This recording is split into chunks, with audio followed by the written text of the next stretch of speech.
बच्चों जैसा कि आपको पता है हम पढ़ रहे हैं क्लास 11 मैथमेटिक्स का सेकंड चैप्टर संबंध व फलन, जिसके अब तक बच्चों ने टोटल 23 भाग देख लिए है ना। अभी हमारी चल रही विविध प्रश्नमाला, जिसके हमने 4 क्वेश्चन तक कर लिए। आशा करता हूँ आने वाले जो 5वें 6वें 7वें क्वेश्चन है पहले आपने ट्राई कर लिए होंगे। अब आप अपना आंसर मैच करने के लिए वीडियो देखें बच्चों। प्रश्न नंबर 4 क्या कह रहा है बच्चों ना, f(x) बराबर √x-1 द्वारा परिभाषित वास्तविक फलन का प्रांत तथा परिसर। मतलब जब भी क्वेश्चन प्रांत और परिसर पूछता ना तो बच्चों मजा आ जाता है बिल्कुल, क्योंकि 2.3 एनसीईआरटी में बच्चों, एनसीईआरटी तुम्हारी जो बुक है उसमें 2.3 में क्वेश्चन बहुत कम है बच्चों ना, ठीक है। तो बिल्कुल मजा आने वाला है, अपने को ध्यान से देखो। प्रांत क्या होता है वापस देखो, बार बार देखो ना। मतलब जिसको सेकंड चैप्टर में प्रांत और परिसर की कहानी समझ में आ गई ना, तो उसकी तो नहीं आ पा रहा है बच्चों, कोई समस्या वाली बात ही नहीं आएगी कभी, है ना। और जब कंपटीशन की बात करते हैं आईआईटी वगैरह, जब तुम आगे पढ़ोगे ना बच्चों, तो प्रांत और परिसर बहुत इंपॉर्टेंट रोल प्ले करेगा, है ना।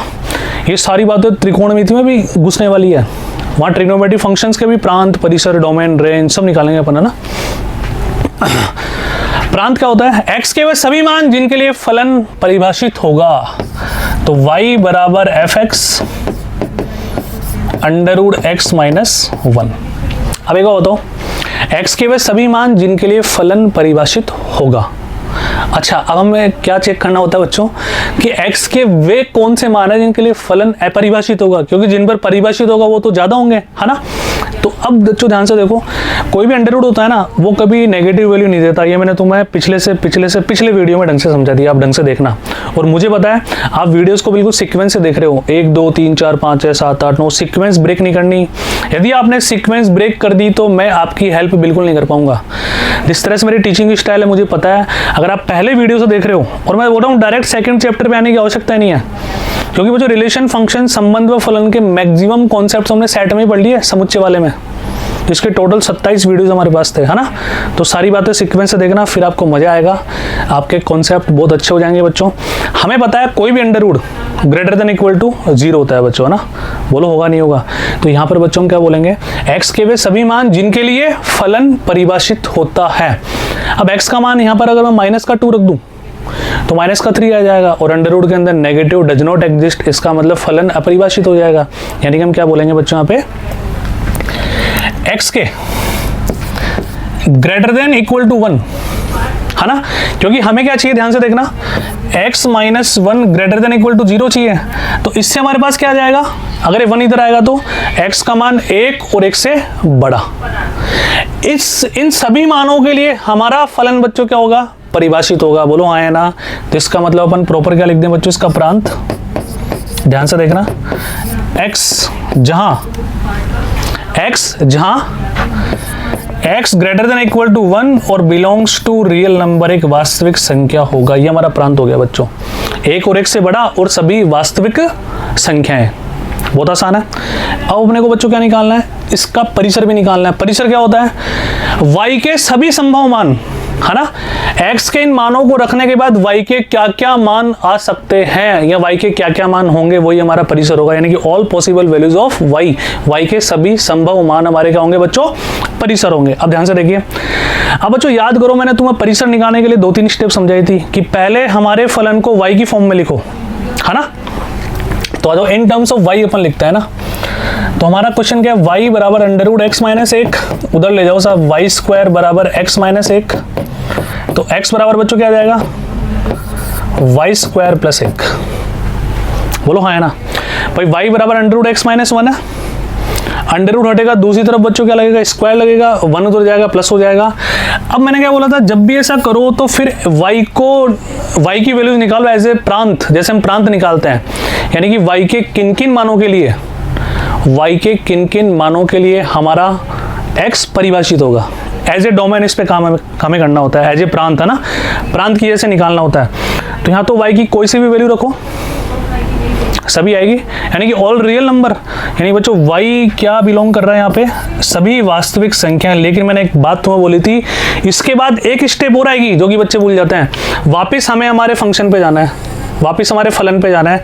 क्या इसको सेटिस्फाई करेगा? अरे बिल्कुल नहीं करेगा, क्योंकि अंडर रूट है, और रियल में तो बच्चों वास्तविक संख्याओं में तो ऋणात्मक मान भी आएंगे नहीं आएंगे, और अंडर रूट कभी ऋणात्मक मान तो देगा ही नहीं। यानी कि हमें क्या करना पड़ेगा, थोड़ा दिमाग लगाना पड़ेगा, इसमें से भी वैल्यू छांटनी पड़ेगी। यानी सारी नेगेटिव वैल्यूज को हटा दो, क्योंकि जीरो तो आ ही सकता है ना। तो ऋणेतर वास्तविक संख्याएं क्या बोलेंगे बच्चों, जैसा कि पहले भी हमने खूब बार किया है, ऋणेतर वास्तविक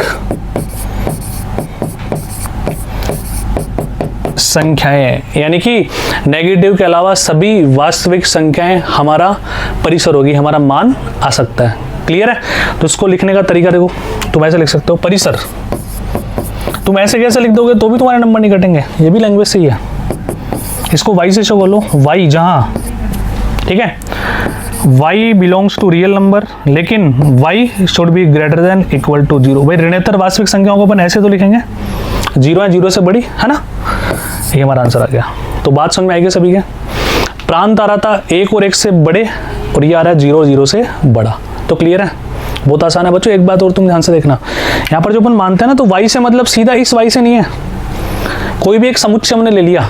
यहाँ पे वेरिएबल कुछ भी हो सकता है, m ले लो, है ना, m ले लो, m belongs to real number, m is greater than equal to 0, कोई फर्क नहीं पड़ता। x ले लो, पर x लेने से फिर हमारा दिमाग क्या चलता है कि आप सर ने प्रांत की बात वापस कर दी, तो y ले लिया ताकि तुम्हारा दिमाग यहाँ पे क्लिक करे। जनरली वेरिएबल है, बस एक चर है, कुछ भी ले सकते हो यहाँ पर, है ना। तो मेरे प्यारे बच्चों बिल्कुल बात समझ में आएगी तुम्हारे।